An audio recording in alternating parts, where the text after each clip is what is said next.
It's Wednesday, November 9th, 2022, 6 p.m. This regular meeting of the Board of Commissioners is called to order. First, will you join Mr. Trask in the invocation and pledge of allegiance? Our Heavenly Father, we come humbly before you today, asking your divine guidance and wisdom and support as we begin this meeting. Help us to engage in meaningful discussion, allow us to grow closer as a group and nurture the bonds of our community. Fill us with your grace as we make decisions that might affect the residents of the city of Madeira Beach. Continue to remind us that all that we do here today, all that we accomplish is for the betterment of the city. This we pray. Amen. I pledge allegiance to the flag of the United States of America and to the republic for which it stands, one nation, under God, indivisible, with liberty and justice for all.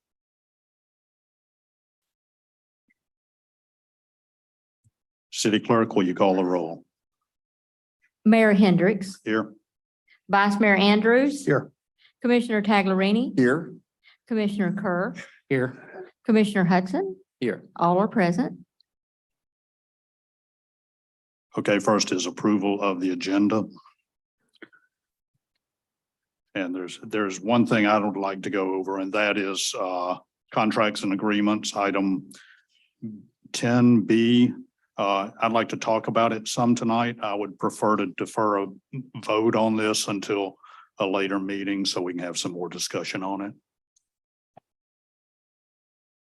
I'm fine with that as long as we're going to talk about it though, right? Yeah, let's Yeah, have a discussion. We got people. Right, Okay, yes. cool. I'm good with that. Is there a motion to approve the agenda? I'll make a motion to approve the agenda as written. Do I have to make a change in there, Tom? Okay, That's I all you make need. I make a motion to approve the agenda as written. Is there a second? Okay. I'll second.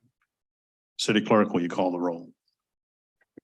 Vice Mayor Andrews. Yes. Commissioner Kerr, Yes. Commissioner Hudson, Yes. Commissioner Taglerini, Yes. Mayor Hendricks. Yes. The motion carried 5-0. Okay, I don't think we have any proclamations or presentations at this time.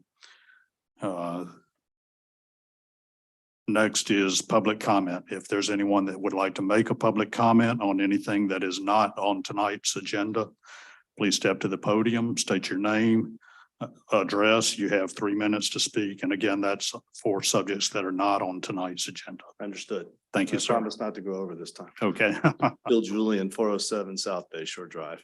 I don't know, a year or so ago, brought up a subject in the general part of this as well about Madeira Way and the light on Madeira Way and Gulf Boulevard. I guess I'd like to ask first, is it the city who makes decisions on the lights, or you work with DOT or with the county, or how's that work? That's a state road. I don't know what took place on when the changes were made at Madeira Way. This is, yeah, and this is not a question and answer session. Yeah, I just but want to make sure if yeah. I need to go to a different source. Yeah, But what I said last time was that backs up quite a bit. You guys know how it is. Got the right turn is at the end of Madeira Way and you want to go south on Gulf Boulevard. And there is a time period where every light is red unless something has changed recently. And the only allowance there are the people on the north side or on the northeast side who can cross over, or the other way to the beach and back of the north side of that intersection. So we sit at, if we want to turn left, we sit for quite a bit sometimes at that light. There's no left turn light. If that's the only allowance there and there's no other lights that are green, couldn't we turn left there on a left signal? Because that backs up pretty good, excuse me. It goes over sometimes it backs up over the next intersection, over the speed bump. It can back, and just people who want to go and turn right, have got to wait for all that stuff too. So I would just ask that someone would take a look at that. They said they would last time. I never heard anything on it. So I just think that would help the traffic situation there. And if I need to be directed to this county or DOT, or if it's another entity that handles that, just let me know. Do it from there. Okay. okay, sir. Thank you. Thank you. Anyone else?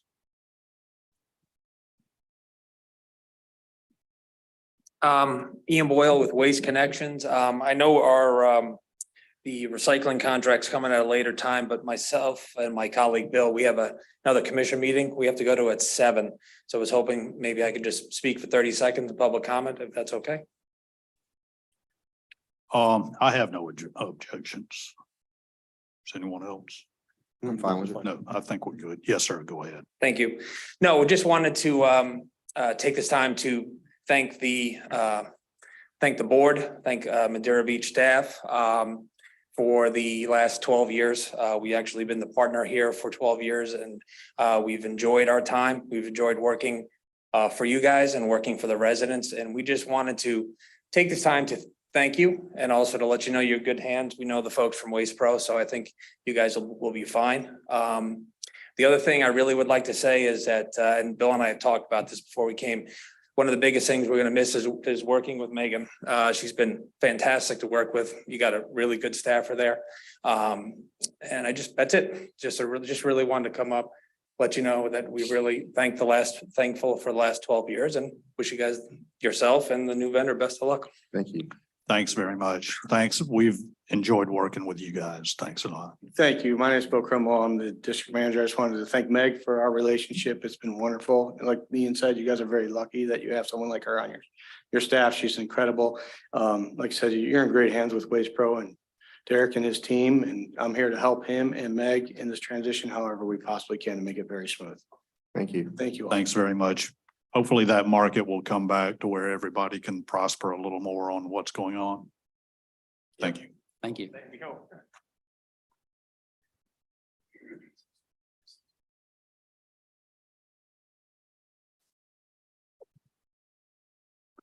Okay, next is the consent agenda.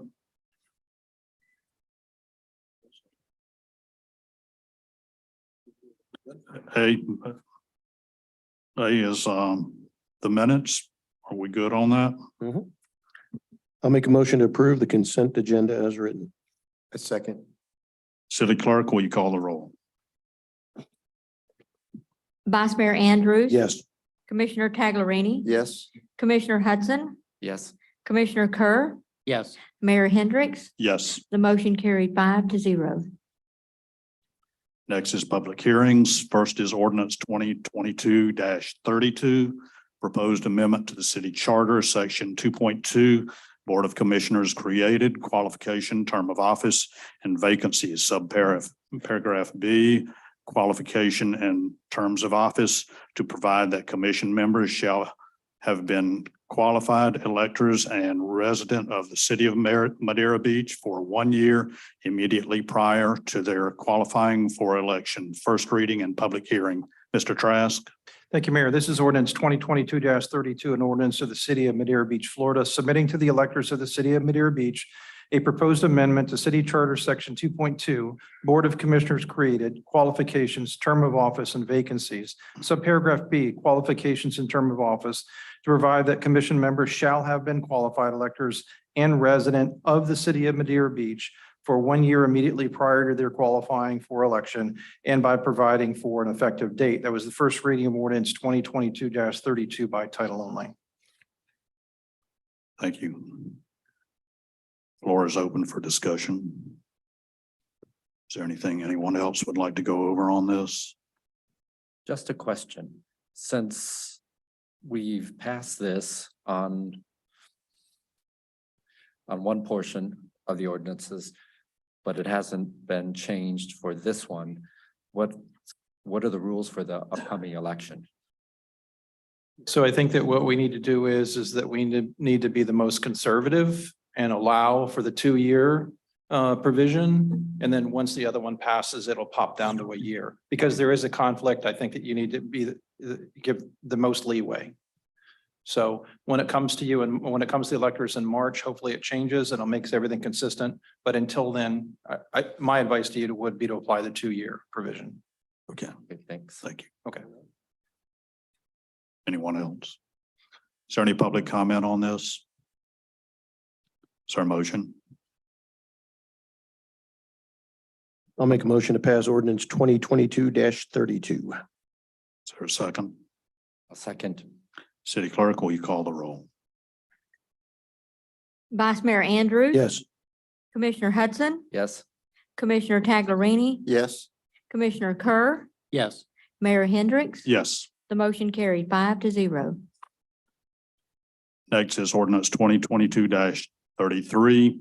Proposed amendment to the city charter, section 5.5, city treasurer to provide that the Board of Commissioners may delegate to a contractor or firm to perform the services of the Director of Finance and City Treasurer. First reading and public hearing. Mr. Trask.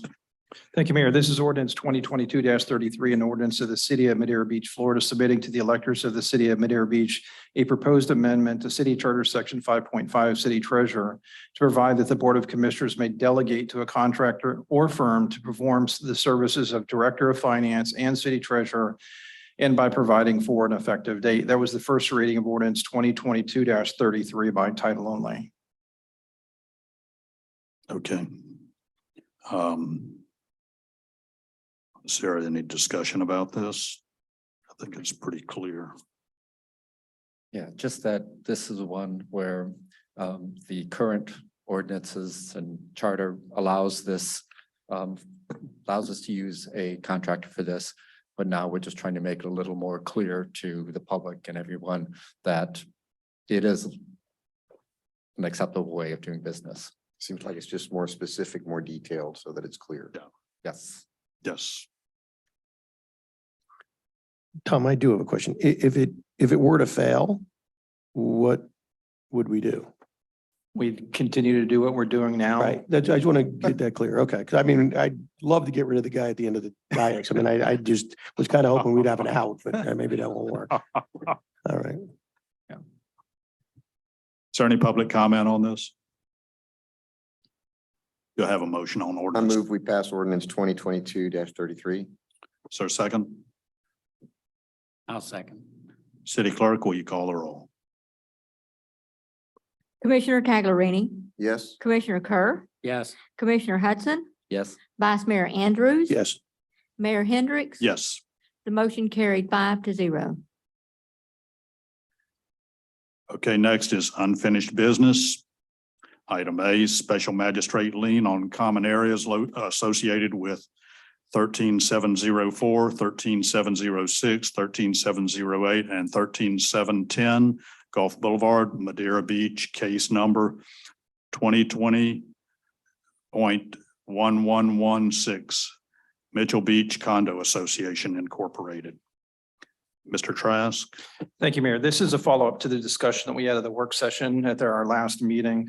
This is a settlement offer in the amount of $5,441.44 and full settlement of an outstanding special magistrate lien against the common areas of the property that you had mentioned on Gulf Boulevard. There were two violations on this property, one related to stormwater runoff, which required gutters to be installed on the property. One was for fencing in relation to fencing around the pool that is required by state statute and our city code. There was an issue relative to the property owner claiming that they had not received notice. When they did receive notice, they immediately took action. During that period of time, some fines became accrued on the property. The total amount due on the special magistrate lien, because of the high dollar amount of the daily fine of $250, it accumulated to $275,245.44. I brought this settlement offer to you on the amount of $5,441.44 as a direct relation to an offer that was made in writing by the attorney for the property owner. The property is in compliance, and if you've seen the pictures of it, it looks good. And city staff, city manager, and myself are supportive of settlement of this fine at that dollar amount. I'd be happy to answer any additional questions. I think Mr. Kors is in the audience too, the attorney for Mitchell Beach. I've not met him before the meeting. I assume the guy with a tie is the attorney. So, okay. The biggest thing I want to know is that, and I discussed it at the last meeting. I know this is a very small condo complex, 4 units, quadruplex. What happens if we have a storm and there's no one to get a hold of? And I want to be sure that they are They have someone, whether it's a management company or a contact point. Because we have to be able to get in touch with someone, and that was a major problem here. So I want to be sure that's put in place to where we can get a hold of someone, whether it's an issue with the building or just a storm. Mr. Mayor, thank you. I did hear your comment at the Board of the workshop meeting. I did address it with my clients. There is one person now actually living there full time. So there is during the pandemic, no one was living there full time. But there is someone there who just recently purchased. And I've asked them to be sure that they do provide information to neighbors as to how to reach them. I'm not sure how else to do any more than that. I mean, homeowners they're coming and going more often now. Clearly, they're allowed to travel. That was a problem. They weren't being allowed to travel for so long. So, we went through unusual circumstances, and I know that all of us are tired of hearing about those unusual circumstances, but this is still a historical matter in that sense. And things have changed, and I think you'll find that won't be an issue going forward. Okay, thank you. Anyone else have any questions? Can I ask, before the pandemic, was it normal for someone to be there? I don't know the answer. You don't know the answer. Yeah, I would be making it up to tell you otherwise. I do have a quick question. No, I'm sorry, for our city attorney. And maybe this is good. This could be something we push onto a workshop, because I know we've seen these in over time, in my 3 years, almost 4 years on here. I've seen a few of these. Do we set the rate per day, the $250 per day, or is that by the magistrate? The magistrate does it. He takes three things into consideration pursuant to the statute, and that is the gravity of the violation. What has the property owner done to bring the property into compliance? And have they been cited by city staff before for other code violations? So he takes that information that he receives, applies it to those three criteria, and comes up with a dollar amount. For first violations, he can levy a fine up to $250 a day. For those non-life safety issues, it's a lower dollar amount. When we get to high life safety issues like this, one of these was a swimming pool that did not have a fence around it. So we consider that a life safety issue. It would be a higher dollar amount of fine. On repeat violations, it's up to $500 a day. This is not a repeat violation. Okay. Okay. So we don't, I guess the reason, so we don't have to put on a workshop, the reason I was asking was that's pretty stiff fine. And I don't think we've ever collected the entire amount, have we? Is there a case where these always seem to come back to us that, okay, let's negotiate it down and let's see what happens.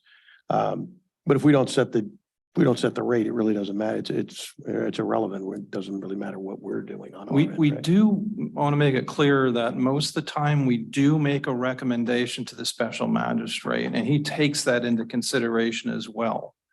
So when those hearings take place here once a month, we do give a recommendation, and that's based upon a lot of different factors in our recommendation. Things such as, how bad is it?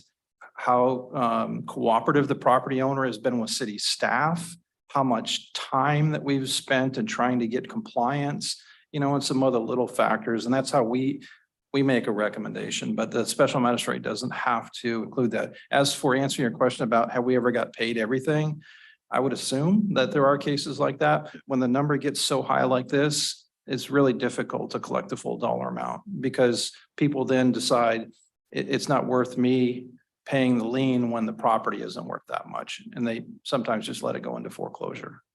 Yeah. Thank you.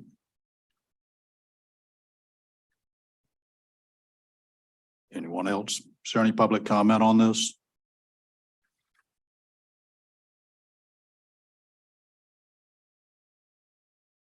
Is there a motion on the floor for this?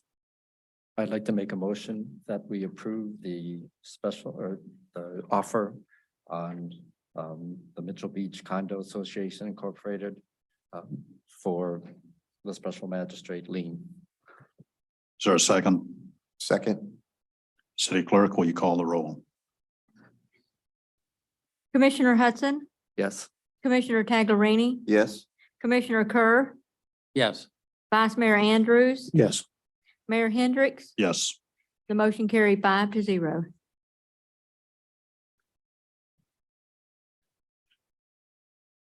Next is discussion with the interim city attorney.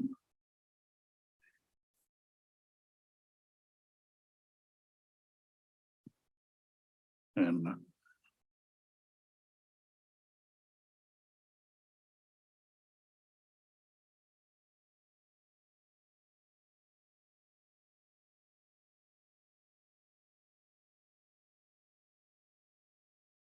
You want me to start on this one? sure, I think you Think wanted we- it on the yeah. agenda, correct? It was about, yeah, when we first, back in April, I guess it was, May, it came up so that we were to put it out 6 months and let some of the,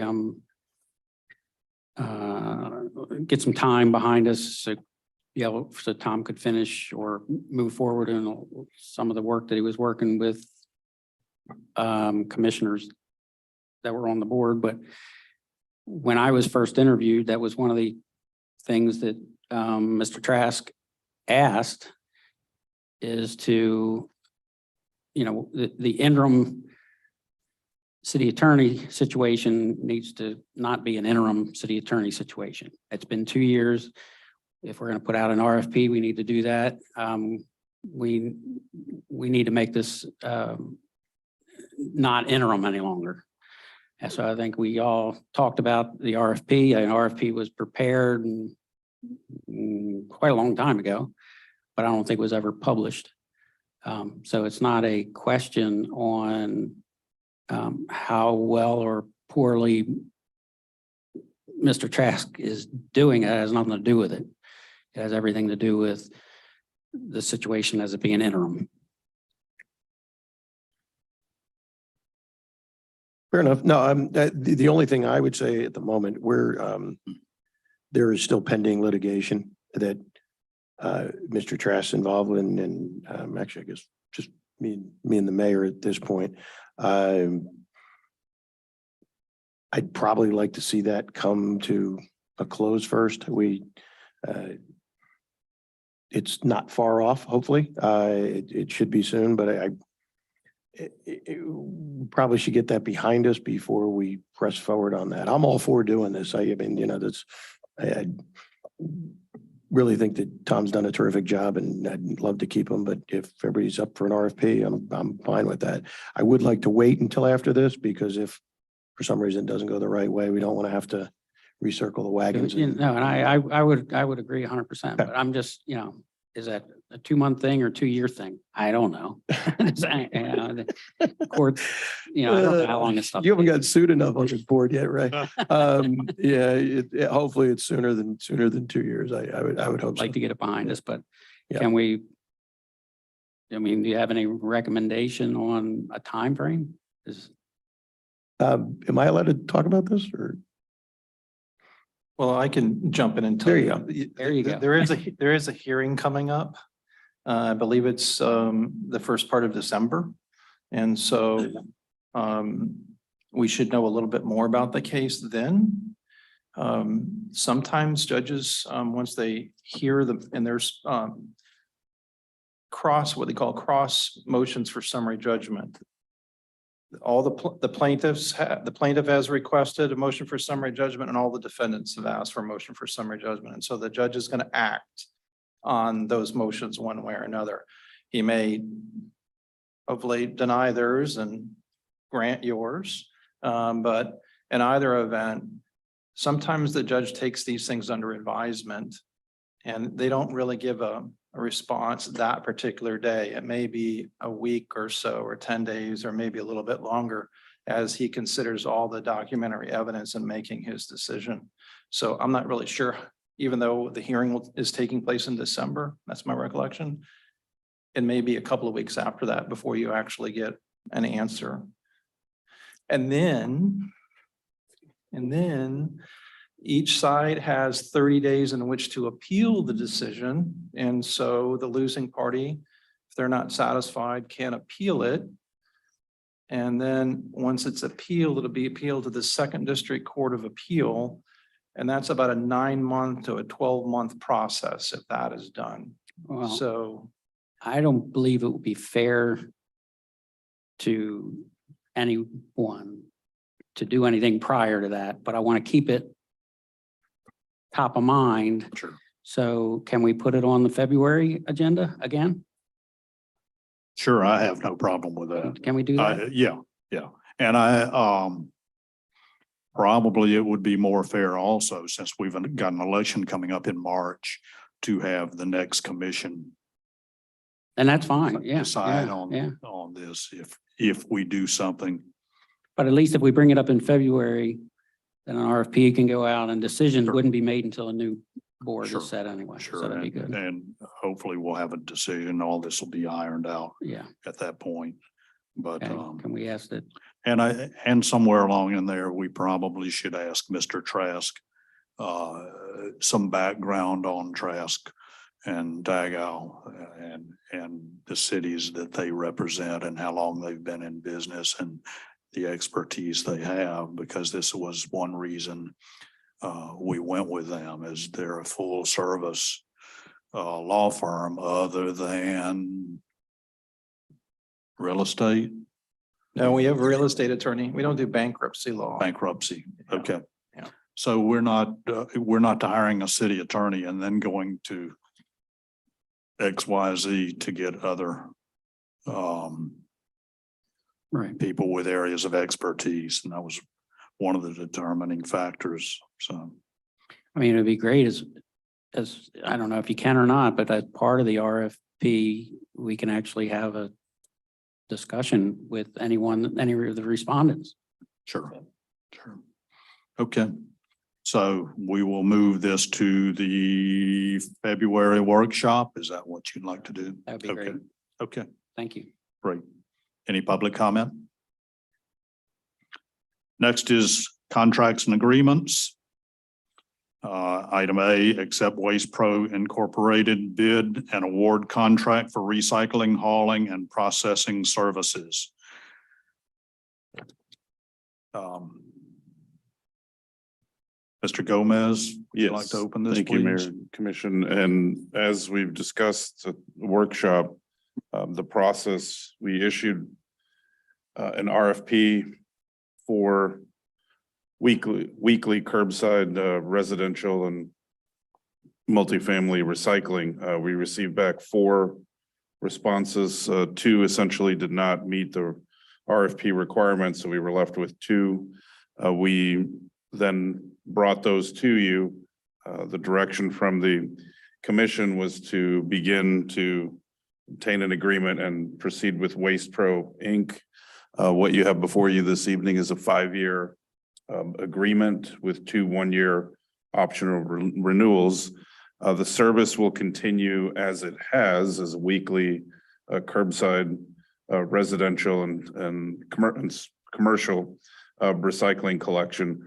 The change, there are 2 pertinent changes. One is the monthly rate that residents and commercial, we'll start with residents will pay. And that is approximately a $5 increase. Currently, we bill $7. We would bill $12 for the service. The other, and the service would continue on Wednesdays, no change on the date. The other change is to Waste Pro would roll out, they would provide, just as our current provider has, a container for the recycling materials to be placed in for collection. That is a change in which we would go from an 18-gallon container, and there is one currently over here to my right. The current 18-gallon container, which is open air. And Waste Pro would deliver toward the end of December for their collection and to begin January the 4th. And they would provide a 65-gallon container, plastic container with a lid. So a much larger container, essentially nearly a little more than 3 times the size of the current one in terms of volume. But it does come with a lid. I believe their trucks are fitted with a lift in the back, and so the wheel out the cart. The cart has wheels and it would wheel it out to the truck, and then the lift would tip the item, the contents into the back of the truck. The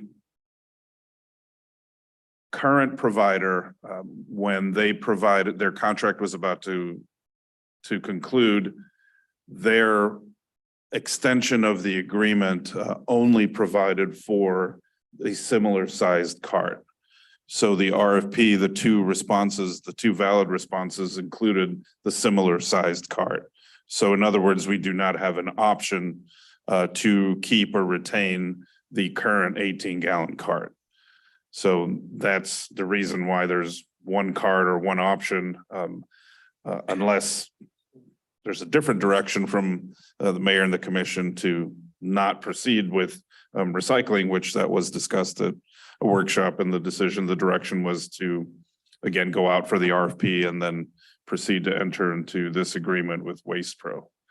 So that is the item before you. The representatives from Waste Pro are in the audience. If you have any questions related to service rates, the transition, there will be no change to the items that will be recycled. It will continue to be paper, plastic, if I'm correct, plastic 1 and 2, or 1 through 7, 1 through 7, or 1 and 2. We'll clarify that as we go. But at a minimum, 1 and 2, aluminum, cardboard, and glass. So no change in the items that are being recycled, but we'll confirm the plastic in terms of whether it's all plastic or just plastics 1 and 2. Again, that's the item before you. Megan, cover anything else?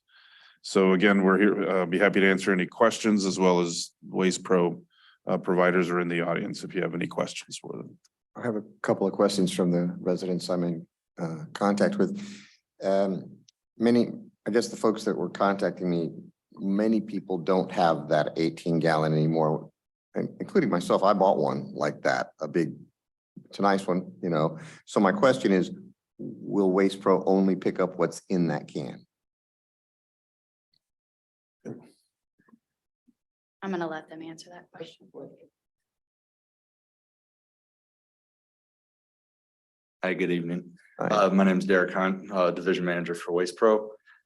Yes, part of the agreement was for us to service the 64-gallon recycle cart. So if we put out one just like it, but not Waste Pro, you're not going to take anything in it, right? Correct. Yes, sir. How about if it's like all those Amazon boxes build up and don't fit in there and they're put on the side? There's a limit to what we can take, but it also depends because for the most part, we're servicing the city with an automated truck. So it's going to be, one side. No, that's what I was doing. Yeah, so one side of the main residential community is going to be serviced with an automated truck, so it's a grapple arm. So it's not going to be an individual on the back that can just throw the cardboard in. So one of the things that I'd recommend and what I would tell residents would be, if you have additional boxes, you can put them out to the side. We will then reload and dump any additional, unless it's an extreme amount, excessive, yeah. But for the most part, if you have an additional cardboard or plastic or whatever, if you put it out next to the cart, our drivers will see it, dump it once, reload it by hand, and dump it again. So, okay, just want to make sure I have the right answer for folks because it's surprising how many of us didn't use that little one. Yeah. We have too much to recycle. So there's a lot of folks in my neighborhood that have the big one. So I'm not going to use those, right? Can't use those at all. In addition to is what I'm saying. Part of it is the way the mechanical arm. Can't pick it up. It may just destroy. Exactly. Yeah. These are built. But if we have a few boxes off to the side, that might go. Yes, sir. Okay. That's it for me. Thank you. So just a comment, I would say the lid on these is probably the best thing you could do, because I'm sure a lot of our other recycled has gotten wet from the rains and it's ruining what we're putting out. So, and you're kind of missing the boat if you stack those 5 on top of each other and about 10 wide, you could sell the heck out of them as condos out here. Yeah. But Okay, that's my joke for the night. But, My only question is, when does it start? The first week of January. First week of January. January okay. the 4th. So Waste Connections is continuing until then, right? Okay. Yes. All right. Well, yeah, I mean, And we already kind of beat this to death, but I guess the other folks just gave the greatest concession speech of all time. So I guess we're kind of in a hole here, so. yeah, and I would say now, I haven't participated for a few years because I knew there was no market. Apparently the market's coming back a little bit. I don't know if that's going to continue depending on what the economy does. But I would encourage everyone to recycle if for no other reason. I would rather you guys be paying the tipping charges than us. So I encourage everyone to use their recycle bin. I have a quick question. Did I read at the last week of January, you'll be picking up the 18-gallon? No, Waste Connections will be picking up the 18-gallon Okay, last So week of last- December. yeah. so And residents are expected to put those at the curb and then the new cans will be delivered the same week? Yes. We'll put out a whole plan from Waste Connections on how they plan to do the pickup, but that's the way that we've anticipated it so far. And do we know which day of the week it's going to be? Still Wednesday. Still Nothing Wednesday? will be changing. Yeah, the collection's Wednesday. Yeah. And also, I think there've been a few questions. Is the city paying for these 64-gallon containers? No, they are not our containers. They are Waste Pro's containers. Essentially, the monthly fee that customers pay includes the container, the 64-gallon container, and the service to dispose of the materials inside the container. And we do encourage, I mean, folks, if anybody has questions regarding the change in the process or also what can be recycled, one of the biggest issues in recycling, at least in my lifetime, has been what can be recycled. A pizza box, and just to reiterate, a pizza box is not a recyclable item unless there was no pizza in it. So if it's an empty box that did not have a pizza in it, it is not a recyclable item. I can be corrected by the pros, literally Waste Pro.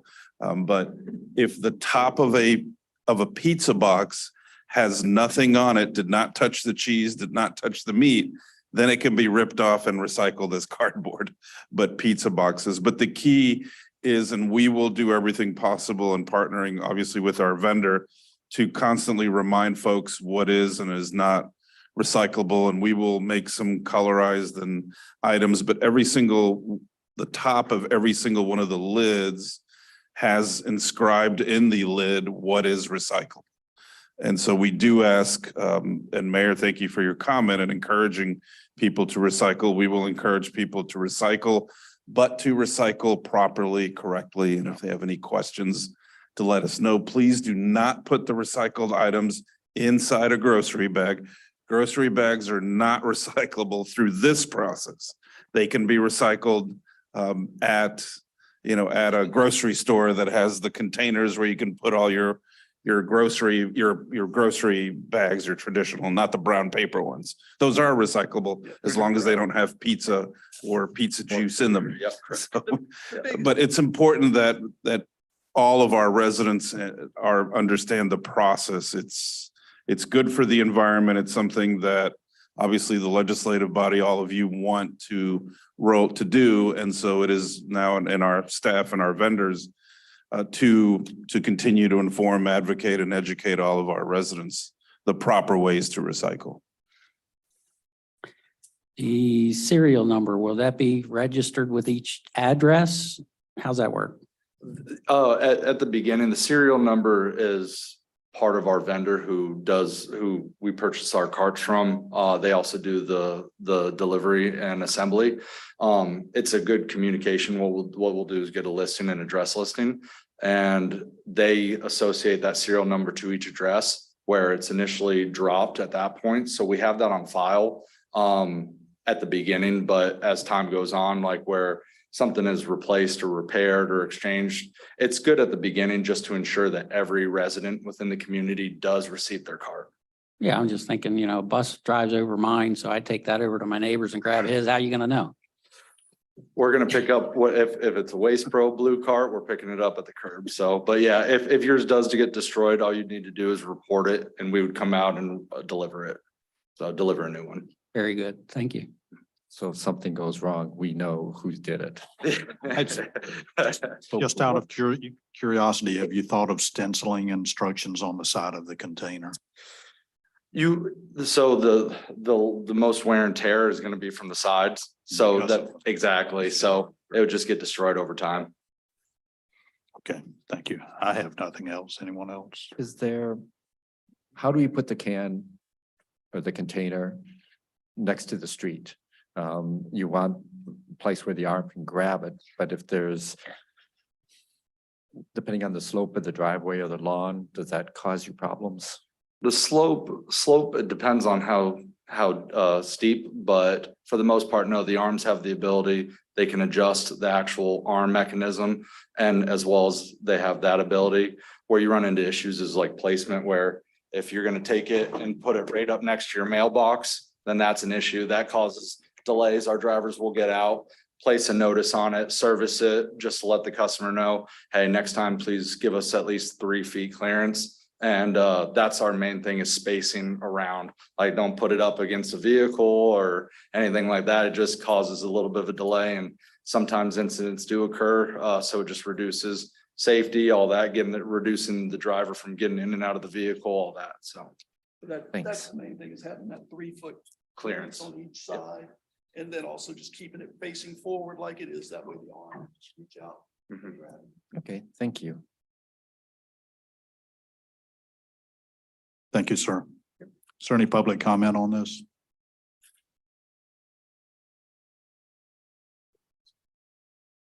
We just do A now and then B. Yeah. Okay. Bill Julian, 407 South Bay Shore. My concern on this, and I'll talk a little bit more about the other garbage issue later, but is really the notice on it to everybody. And I guess, like, I'm not saying you guys didn't do the proper notice. I'm not an attorney. I'm just a regular guy. You know, I read the paper once in a while and I read the news, but I don't, I don't monitor the website 24/7 and although some of us do. To see what's going on. This was just kind of a surprise, and the more people that I speak to in the area, in the city, really didn't know about it. And I appreciate the postponement that you offered there, so thank you very much for that. I just feel that, to me, it's a bit of an overkill in size. I'm like you, with the market, recycle market. I mean, I stopped. Maybe that's a bad thing, and maybe I'll pick it up again. I certainly don't use enough to fill this. Maybe families do. I don't have a garage. I have a small 3-2.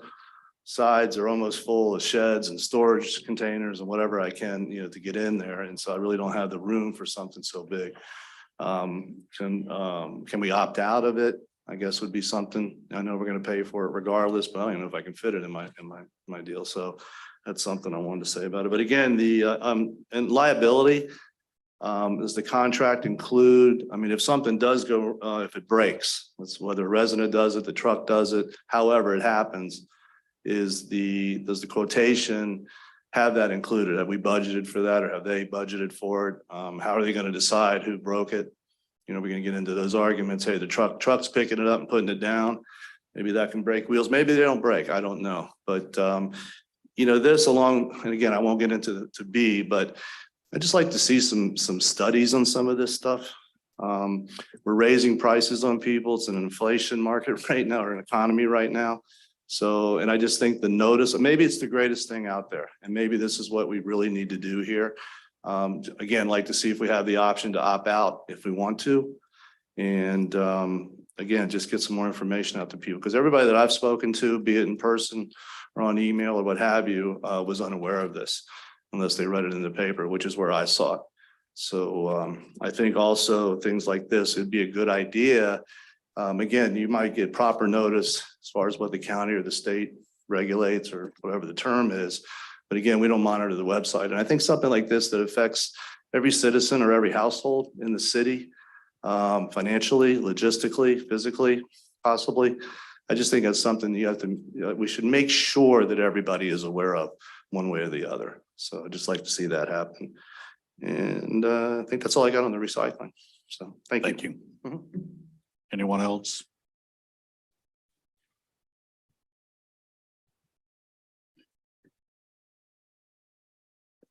Is there a motion to accept the contract? I move we accept the contract from Waste Pro. I'll second it. City Clerk, will you call the roll? Commissioner Taglerini, Yes. Vice Mayor Andrews. Yes. Commissioner Kerr, Yes. Commissioner Hudson, Yes. Mayor Hendricks. Yes. The motion carried 5-0. Next item is refuse trucks modification and container purchase. And this is the one I would like to see move to a workshop, but we can have some discussion tonight. Director Wepfer, I see you're there and want to fill our ears with some information. Well, good evening, Mayor and Commissioners. This is the item that we talked to. This is kind of two-part. This is for the cart tippers and also the toters, which you have over there in the brown. As requested, I did receive quotes for smaller containers. So they are included on your package. I know that we have had some complaints regarding the size of these containers. So this morning I actually went around and I took pictures. And Robin can pull that up for you to show that I didn't even go through half of the city today. And these pictures are from showing that our current ordinance states that each residence is allowed 2 32-gallon can or smaller, no heavier than 50 pounds. And what you will see in majority of these pictures is either they're oversized, which means they're over 32 gallons, or they have more than 2, or they are falling apart and or have no lid. So in the first picture, you see this kind of went with recycling as well, because we were also hearing that. So the picture to your left shows that both of those houses have oversized recycling containers purchased on their own. And then the one on the right shows that that house has 5 containers, all over 32 gallons for one residence. Well, 1 recycling container and 4 garbage containers, including 2 64-gallon trash containers, and then the smaller ones that are grayish and are upside down. Yes. Those are probably 32 because that looks Yeah, like what 32 I've got, and I've got a 32. So, and what I had a problem with Mhm. is the 96. Those are huge. I've just got, I've got a small side yard, and I'd play heck on storing those. We're gonna bring you show the 96-gallon Yeah. container, which again, the purpose of the images that are on the screen are to show that quite a few residences actually have more than 96-gallon containers because they have multiple containers. And the purpose is to consolidate and also at least the containers that are in the images do appear to have lids. But most of the containers throughout the city do not have lids, and that's something that just hasn't been enforced. And so when it rains, it gets in there. When a bag breaks, I haven't seen very many raccoons in my time here on the island. I don't know if there No. are. There's Or- not too many. There or are some. possums that jump in and take that. I'll tell you a story off camera. Okay. But the point, now having the lids would alleviate some of the issues, trash flying away, et cetera, during a quick thunderstorm, windstorm, et cetera. And also limit the amount of liquids in the trash trucks, which we have complaints about, because when it rains and the trucks are turning, they will slosh. Yeah, I believe that. And you have the odor. And I from do that have calls, also. yeah. Like I say, I would rather take this to a workshop. My thoughts on this are, after running it through my head a number of times, going to the 64, which is the same size as the blue recycle bin. And then one per per household. If they want an additional one, they can purchase an additional one from the city. And you have that included in your packet, the So- quote for the 64. Right, and that drops, if we go to the 64, it drops the cost by about $9,000, I believe it is. Correct. So we're saving a little bit if we do that. A 64 is 232s, which is what we're allowed anyhow. Can I ask you a question? Sure. I assume that the 64-gallon one can still be picked up by that device you have for the back of the trucks. Correct. As long as it has 2 bars. Uh-huh. This. Okay, got it. As long as, because it hooks on that and then that's how it flips. So we would still be able to use the automated, semi-automated system. The lift, Correct. And you said that the Waste Pro can is a 64?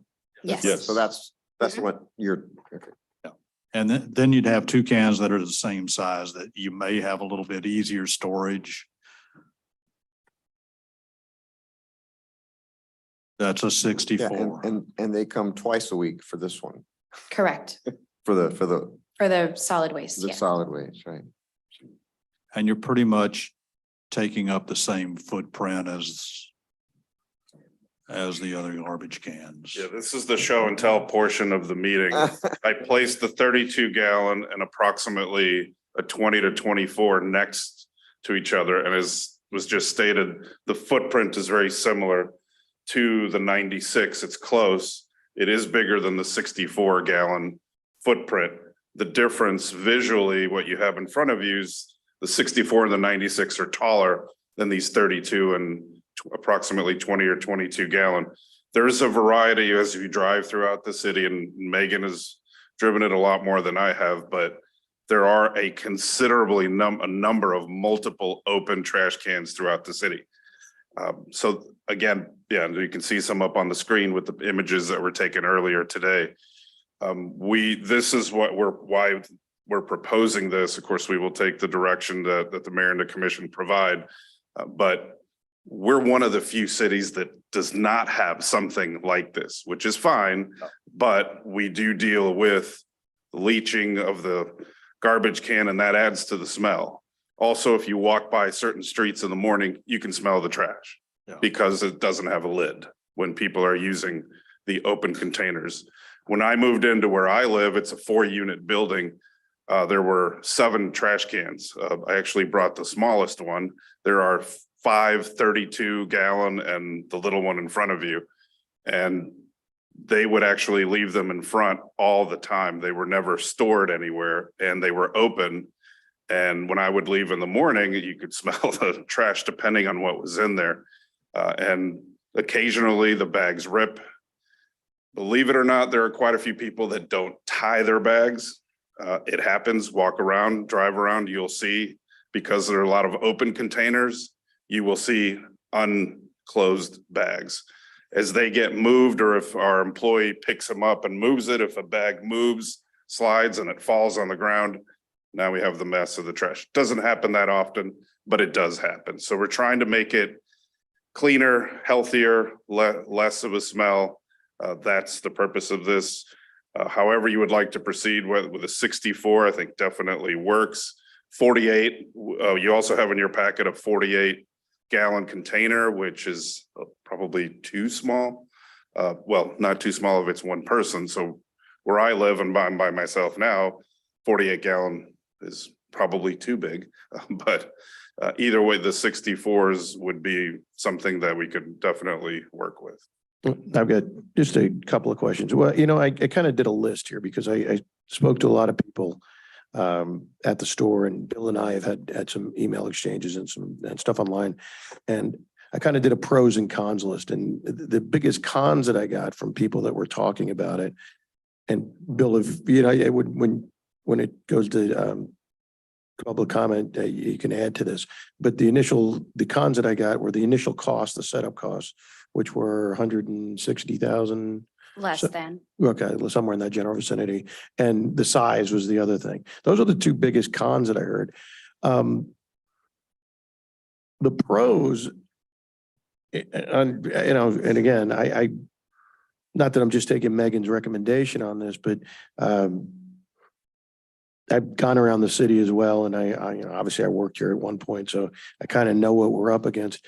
But the pros, the cost savings are enormous. We'd make up that initial $150,000, $160,000. And the idea that these are already lost costs because we don't have those people working, well, problem is we do need 3 people on a truck in order to do this. And if we don't have 3 people, then we're paying people overtime in order. And I think we have a budget amendment coming up that we probably went over our costs last time. So the cost savings are not already lost costs. They are cost savings that we would have going forward if we had 1 or 2 people on a truck instead of 3. Then obviously insurance and things along the line. That safety issue, people not having to pick up the trash cans, not having to go in people's backyards, obviously a big one as well. The size, now, you know, 64, 96, to me, it doesn't really make that big of a deal. However, what you do see when you go around town is you do see this, and you see it all over the place. You see those open cans, you see a majority of people. See, I wouldn't use up a 96-gallon tank, so I'd understand why people would think it's too big, but there's a lot of people that use them, and they would use up the entire 96 gallons. So I don't know, I guess we have to find out what the majority of the people, and that's why it's good to go to a workshop, the majority of people would like. So either way, I'm good with that. But I think the big factor here is the cleanliness. You know, we did this and there was some opposition to us getting that thing on the beach and, you know, getting the tops, because we had those open cans on the beach.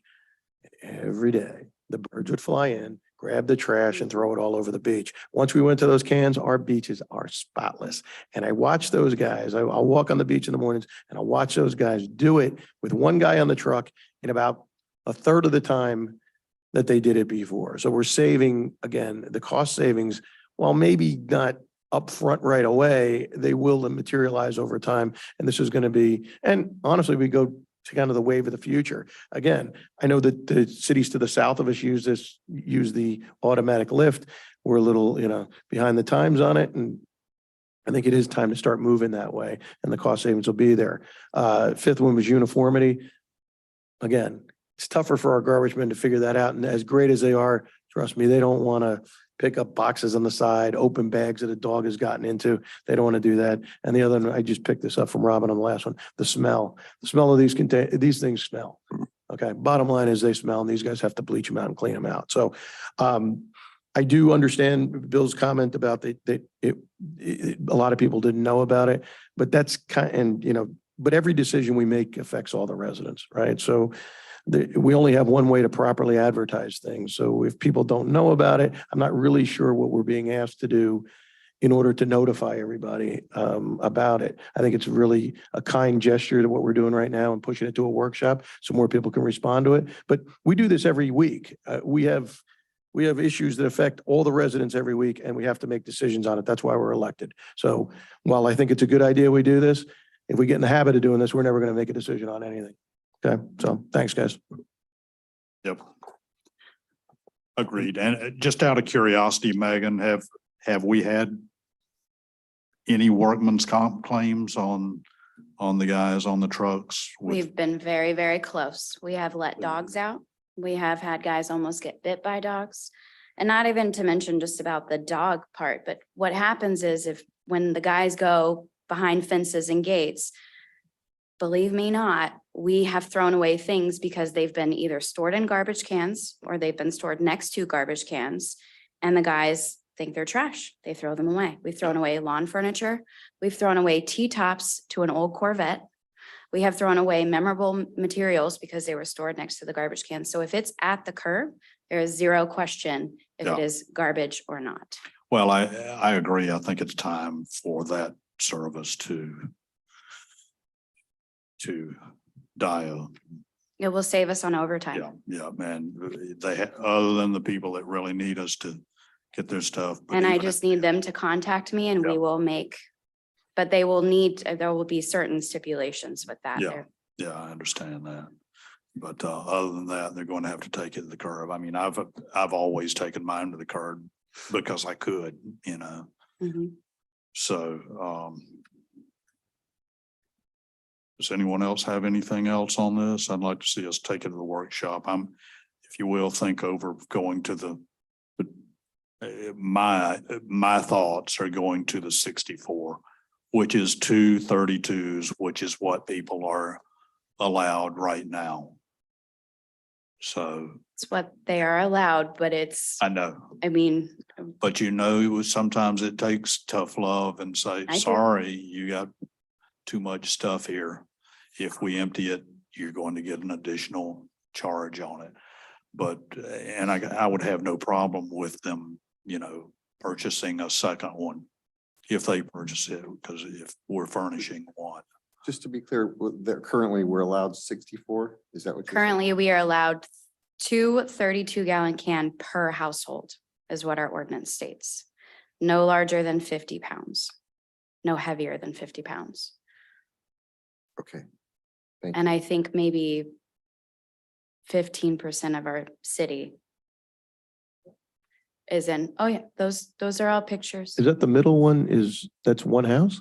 That is 2 townhouses. Oh, okay. Just to our north right here. There's only, That's there's- right up the block from my house. Okay. Six. there is, yeah, there's Wow. 6 64-gallon containers. Yes, it is. Mhm.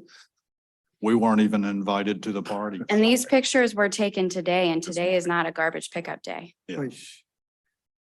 Yeah, it definitely would clean the city up. I will have to say that for sure. And also, Mayor, I mean, in actuality, we're in no hurry to do this, but as we're switching to recycling, this had been a discussion as to when, and felt it's kind of a good time to do it as we're switching to recycling. But just to reiterate, we're really in no hurry. So is your request to bring it back to a workshop? That could be December, that could be January, whatever your pleasure is. I'd like to go ahead and do it in December. And, you know, I don't want the ball to stop rolling. That'll give some people some time to come give their comments, but then if y'all will think about the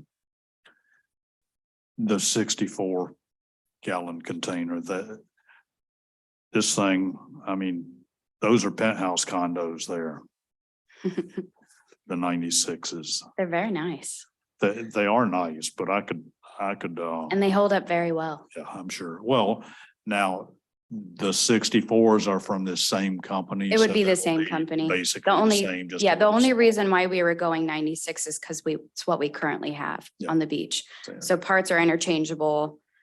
We would have extra lids if needed. Now, if we go to a smaller size, we're gonna have to have 2 different pieces in stock. So it's just storage. Just fine. Okay. Would we be able to move forward with the tippers, or are we discussing all of it in December? I would say let's move it all till December. What do you guys think? Well, it doesn't look like we have that much on our workshop for November. I mean, was that next week? The workshop is next Next week, week. yes. Okay. And the workshop in December, just to is on Wednesday, December the 14th. There's, on the same day, we are having the workshop beginning at 4 PM and then the regular meeting beginning at 6 PM. Can we go ahead and get it on next week's workshop? Sure, Sure. yes. Can the tipper be used before you get the cans? Or is that- Absolutely, with Well- those cans that are out there now. you Yeah, could with already use existing them. cans, yes. Yeah, because most of them that are out there These- have the 2-bar. Okay. So that makes sense. Mhm. But yeah, we can add it for next week if that's your direction. Why don't we go ahead and do it Yeah. next week? Get it on the agenda, advertise it so people know, so we can get this thing done. Thank Okay, you. thank you. Any public comment on this? Bill, you sprung up so quick. I'm just, everybody else here. Bill Julian, 407 South Bay Shore. Yeah, that, my whole issue on this was, I guess, timing. Like I spoke before about, you know, the notice on it and that sort of thing. And, you know, Doug, you answered, and by the way, the emails were fine. We're good. Things do get taken out of context. But I appreciate what information you did say. But it's, again, it's just the timing of it. You know, personally, I'd like to see, I mean, if it does make sense financially, that's great, but let's see it. Let's not just, okay, it's gonna do that, and maybe it does, it probably does to a certain point. I will admit one thing, I actually did a little traveling myself today. I had to go to St. Pete, and I recall driving through St. Pete, and I saw a lot of these. And it seems to me, I was asking these gentlemen earlier that I think there used to even be a bigger one that was 100 and some odd gallons. And that's really what I was envisioning until I saw this. This isn't as bad as what I thought. It's still way too big for me.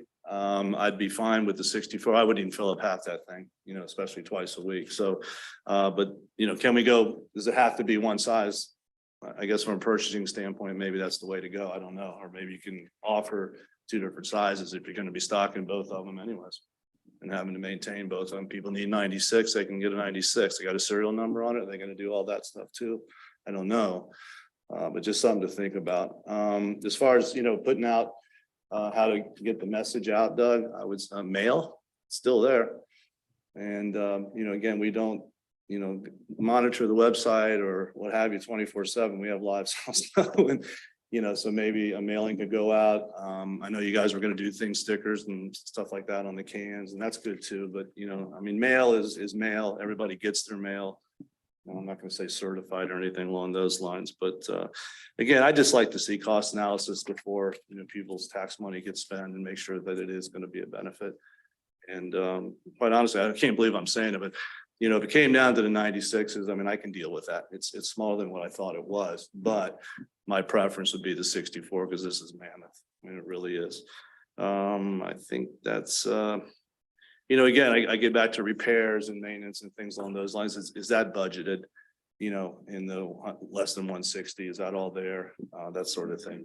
Jobs, things like that, I'm not going to go into. There's arguments for that, but you guys want to move to the future and do this, that's okay. So anyways, thank you. I appreciate your time. Thank you.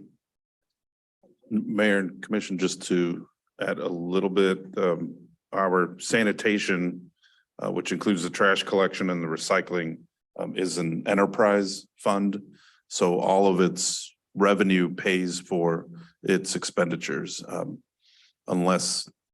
because the city had not raised its sanitation rates in 5 years, 7 years, then the fund was starting to get depleted. And then actually for a couple of years, the expenditures exceeded the revenues.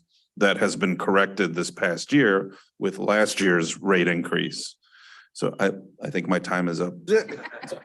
No, you can keep going. Thank you. So it's an enterprise fund, meaning the fees that are levied pay for its expenditures. So property taxes, utility taxes don't go into paying for the trash and the recycling services that are provided. Thank you. Okay. Next is new business. Resolution 2022-07, fiscal year 2022 budget amendment. Mr. Laughlin. Do we need to make a motion? Read resolution? Mayor, can I go ahead and read that title first? Sure. Okay, Yeah, I'm so this is resolution 2022-07, a resolution of the Board of Commissioners of the City of Madeira Beach, Florida, amending the budget for fiscal year 2022, beginning October 1, 2021 through September 30th, 2022, by increasing the general fund revenues and appropriations for expenditure and providing for an effective date. That was reading resolution 2022-07 by title only. Thank you. Thank you. So the city's charter requires that anytime there is a need for an increase in a particular fund or a department within a fund, then a resolution is required. State law does allow for a budget amendment to be executed within up to 60 days after the fiscal year end. So this is our third budget amendment that we're putting forth to you all for fiscal year, third and final for fiscal year 2022. So the intention is to maintain a balanced budget and ensure that budgetary compliance is met and that there's no actual expenditures in any one given fund or department in excess of budget. So we did require budget amendments for 3 particular departments: parking enforcement, public works administration, and fire EMS.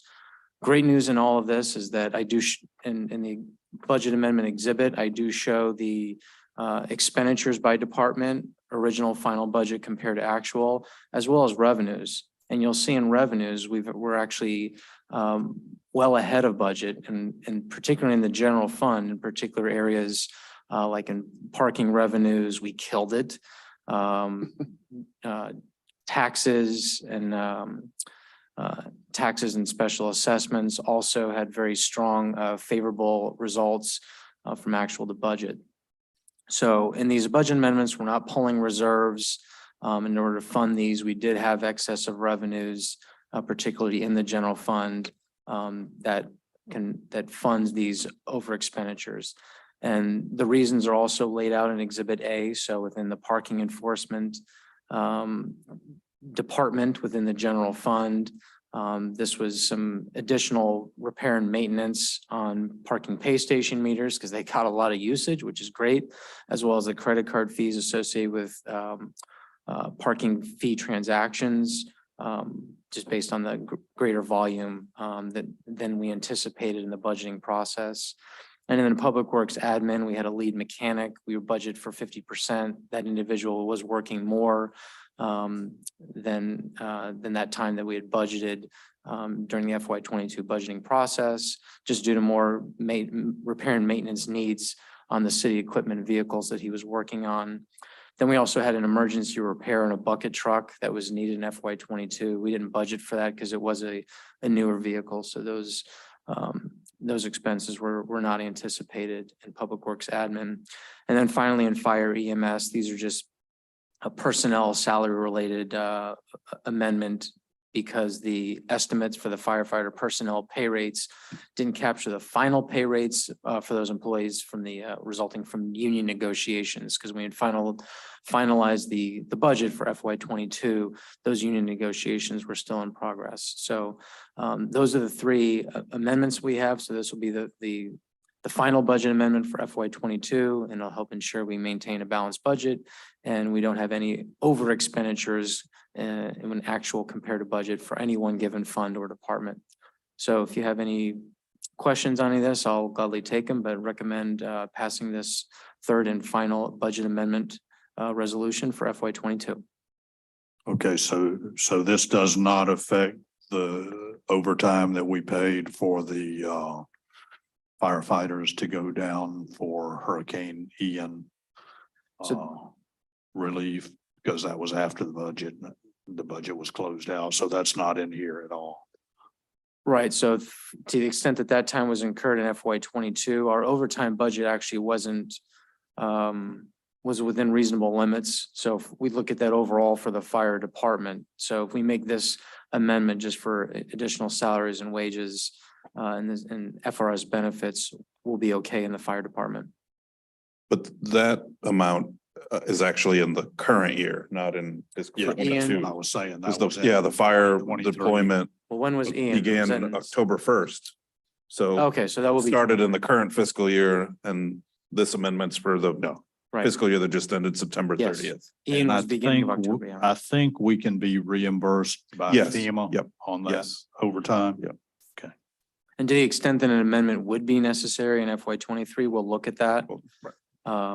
But we'll probably let the fiscal year play out a little more to see the extent of those overtime costs compared to budget. And then, of course, if we are getting FEMA reimbursement for that, then that obviously sweetens the deal. Mr. Mayor, if I may, Andrew, you know how much I love budget amendments. But anyway, this is good. The way it's written out, we used to do my first year, one or two every meeting. So it was disastrous. You couldn't keep track of the budget. If I'm reading this correctly though, does it look like we have a surplus of $3 million of some sort? If you count the stormwater 1.6 and then 500 after that, and the only negatives on it are 69,000, 42 and 31,000. The rest is, I don't know if accounting wise you'd consider it a surplus, but that sure looks like a surplus to me.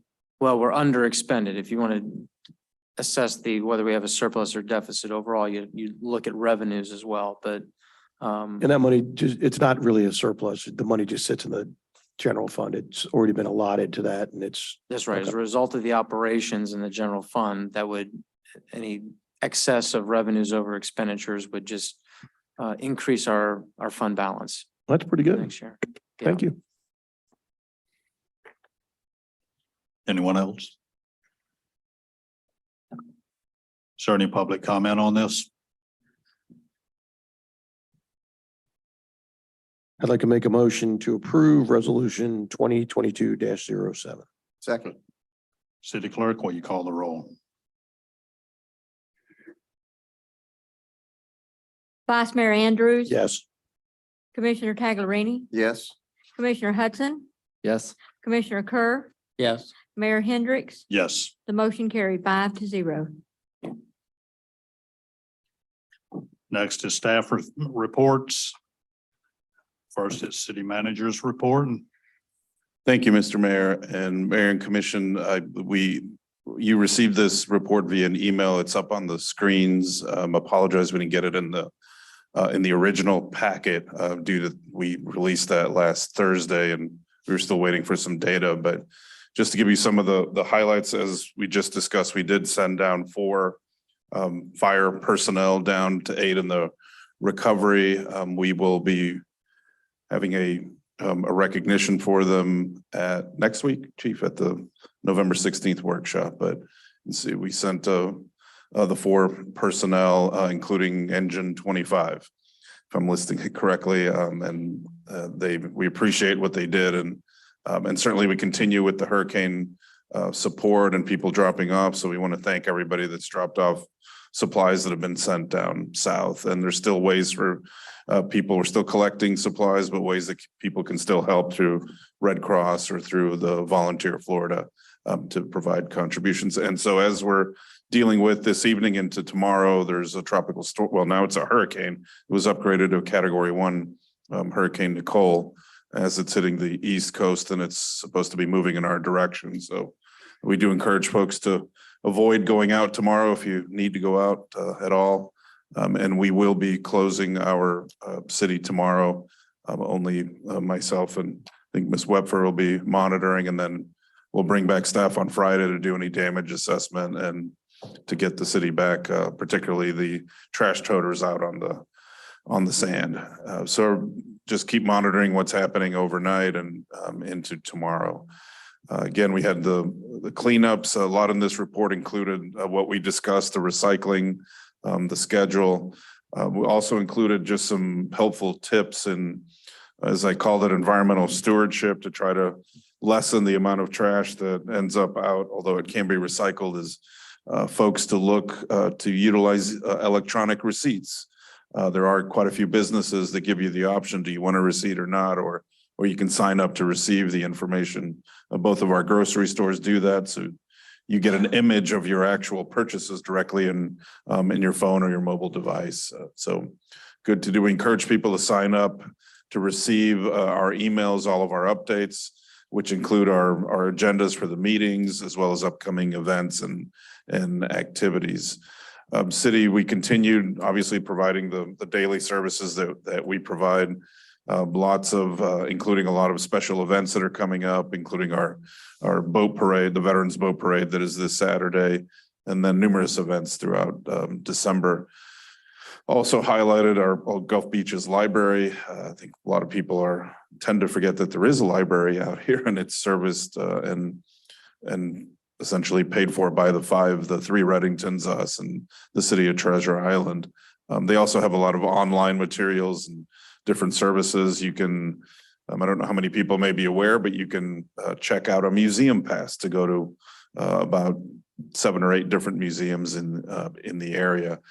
And then just wanted to highlight some of our, on our parking, we're up to just over 433,000. That's the additional 50 cents from the increase last year that is dedicated toward the parking garage. And interestingly enough, the month of October was, as all of last year, every month exceeded the same month in the prior 2 years.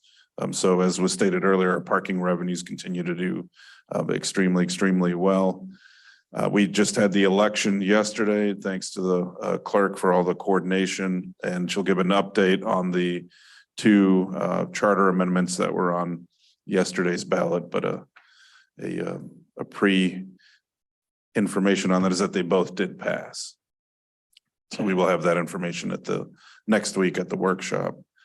And some ongoing city projects, as we mentioned about sanitation and recycling, that how to properly recycle and when to put the cans out. But we'll be discussing more about that next week, particularly with as we proceed with possibly going to the containers with the lids. Our beach growing renourishment continues. We're still working on the final designs and submitting the permit for that through the state and through the Corps, as well as for the dredging of Johns Pass. We're working on designs for Area 3, which are the streets that are listed up there from Parsley, Marguerite, Linway, et cetera, to mill, resurface, and curb the drainage for those. And the undergrounding, we met earlier today with representatives from Duke Energy, but as listed here, we're just waiting for them to provide us the binding cost estimate for the project. And then we're hoping that that will begin hopefully as early as January. We're just waiting, and we've reached out to Duke Energy multiple times to provide the information that's needed to continue with that.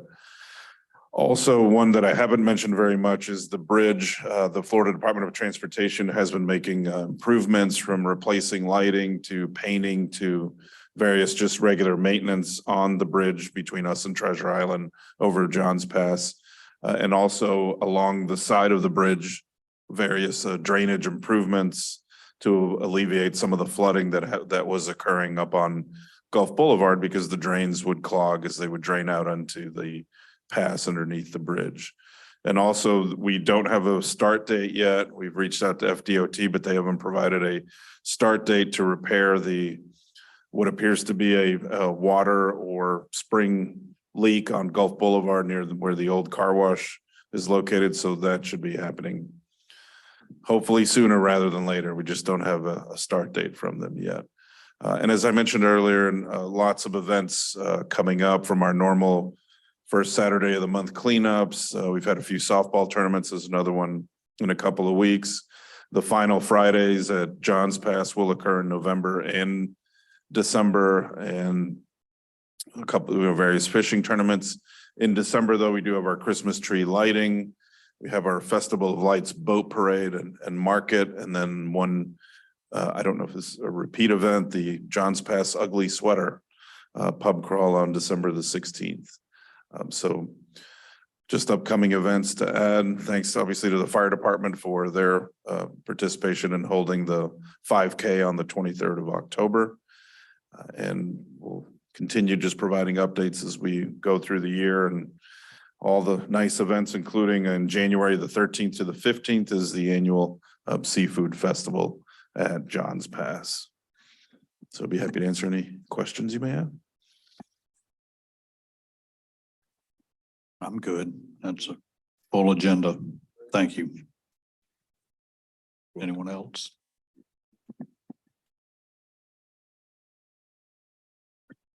Next is the Board of Commissioners meeting schedule.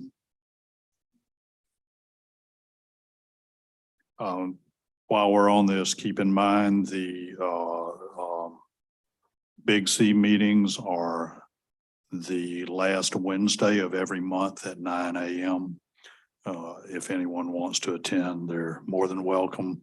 The meetings are open to the public.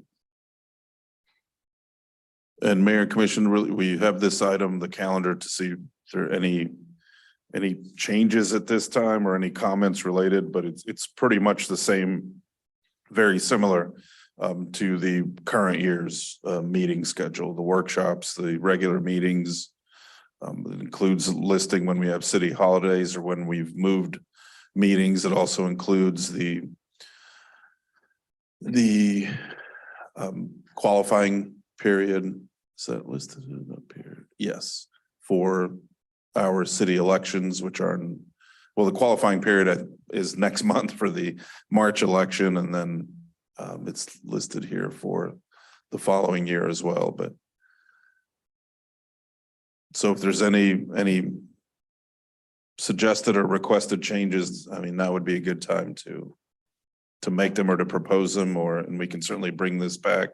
And of course, we can make changes throughout the year, but we're looking just to make sure that this schedule works for all of you. Looks good to me. Anyone else? Okay, next is agenda setting.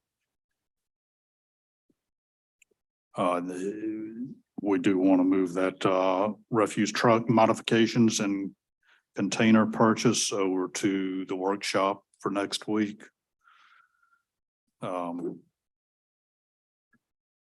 Reporting final official results of the November 8th, 2022 general election. 2 Madeira Beach charter amendments, which both passed. Presentation by Chief, deployment of Engine 25 and Madeira Beach Fire Department crew members as a part of the engine strike team assisting communities in southwest Florida. Okay, southwest Florida impacted by Hurricane Ian. The King of the Beach agreement and plan development training updates to BOC. Anyone else have anything else to add to that? Mayor, we are going to move the King of the Beach agreement to the December workshop.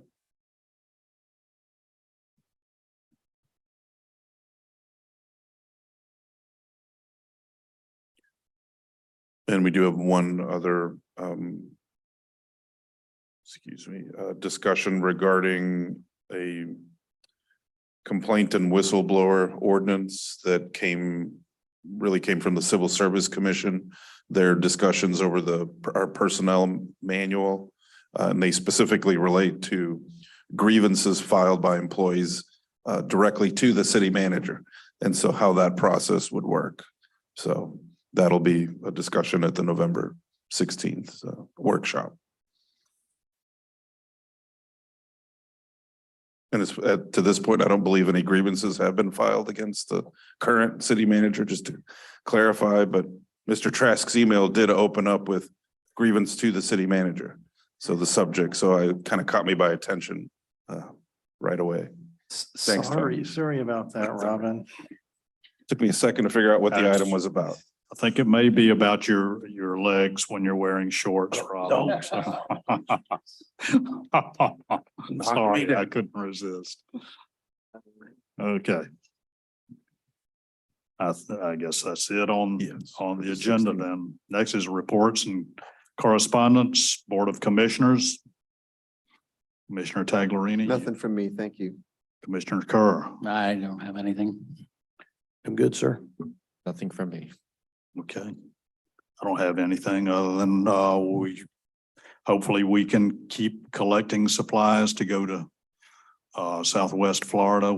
We've taken 3 loads down thus far. First one to Fort Myers Beach, the second one to Englewood, and the third one went to the Charlotte County Sheriff's Department, who had 35 officers who were completely flooded out. So next stop will be Sanibel. So please, everyone listening, and pass it on to your friends just to continue bringing items to City Hall. We're working with Sea Dogs Brewing. They are also collecting and will be helping us take items down and deliver them. That's all I've got. Mr. Trask, have you got anything for us? No, sir. Thank you. Mr. Gomez, I think you pretty much covered yours. Yeah, but if you just got- a reminder that we will be closed tomorrow due to the storm. Okay, And then Friday is our Veterans Day holiday. So we will reopen back on Monday. okay. Ms. Van Blargen, have you got anything for us? Yes, I would like to report the unofficial results of our 2 charter amendments last night. And also on the clerk's page on our website, I have it posted, and I also have the advertisement that was in the newspaper today that is also on the website. The candidate qualifying period is on there. And first I'll go over the elections, the unofficial results. There were 2 charter amendments passed by the voters, and they become effective immediately when the Pinellas County Canvassing Board certifies the final election results. And so I should get that at least by Friday, I'm hoping, but I'm not for sure. It was a big election. And so if I have them in time for the next meeting, then I'll report those. The first charter amendment is qualification and term of office. The City of Madeira Beach voters approved an amendment to section 2.2B of the charter to provide that the term of each newly elected member of the Board of Commissioners will begin upon induction into office at the first Board of Commissioners meeting following the election. The unofficial results were yes was 1,660 votes and no was 230 votes. So that one passed. Charter Amendment number 2, induction of newly elected member of Board of Commissioners. The City of Madeira Beach voters approved an amendment to section 4.8 of the charter to provide that the first meeting of each newly elected member of the Board of Commissioners for induction into office shall be held at a meeting on or before the last day of the month in which the election was held. The unofficial results for that, yes is 1,624 votes and no is 252 votes. So that one passed. And so if anybody would like additional information, they can contact me. And my extension is 231, which is 727-391-9951, extension 231, or give me an email. Now my first advertisement for the candidate qualifying period for the March 15th, 2022 municipal election, that is also 2023 election, I'm sorry. And let's see, that one disappeared from me. I was trying to open it. There we go. The candidate qualifying period, well, first the seats that are open, that are up is the mayor is a 3-year term. And it's Commissioner District 3, 2-year term, and Commissioner District 4, 2-year term. The candidate qualifying period is starts at noon on Monday, December the 5th, 2022, and ends at noon on Friday, December 16th, 2022, excluding weekends. And I plan to have the packets available for anybody that would want to pick up one is on Friday, December the 2nd. So, and if you want to read the whole advertisement, it is online in the clerk's page. Good turnout Good. for that I was election. going to say, Yeah, that's a wow. huge turnout. lot. for Have a Madeira good Beach. turnout. Yep, Yes. great. Keep it up, folks.